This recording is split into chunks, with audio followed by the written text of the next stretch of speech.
മേലമ്പാറ ധർമ്മശാസ്ത്ര ക്ഷേത്രത്തിൽ കഴിഞ്ഞ രാത്രിയിൽ മോഷണം നടന്നു. ശ്രീകോവിലിൽ ഉണ്ടായിരുന്ന 3 പവന്റെ മാലയും 2 ലോക്കറ്റുകളും മോഷണം പോയി.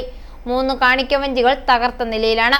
5000-ഓളം രൂപ നഷ്ടപ്പെട്ടതായി കണക്കാക്കപ്പെടുന്നു. ശ്രീകോവിലിന് സമീപം മേൽശാന്തിയുടെ മുറിയിൽ സൂക്ഷിച്ചിരുന്ന താക്കോലെടുത്താണ് ശ്രീകോവിൽ തുറന്നതെന്ന് സംശയിക്കുന്നു. ഈരാറ്റുപേട്ട പോലീസ് അന്വേഷണം ആരംഭിച്ചു.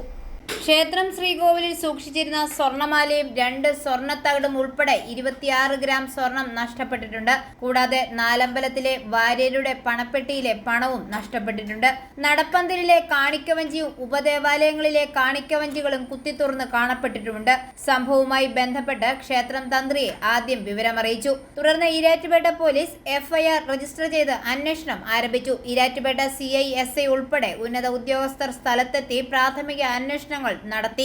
വിശദമായ ശാസ്ത്രീയ പരിശോധനയ്ക്ക് ആവശ്യമായ ക്രമീകരണങ്ങൾ പോലീസ് ഏർപ്പെടുത്തിയിട്ടുണ്ട്. മോഷണം സംബന്ധിച്ച സംശയങ്ങളും ദുരൂഹതയും നീക്കണമെന്നും പ്രതിയെ കണ്ടുപിടിക്കണമെന്നും കമ്മിറ്റി പോലീസ് അധികാരികളോട് അഭ്യർത്ഥിച്ചു. i4A news, Pala.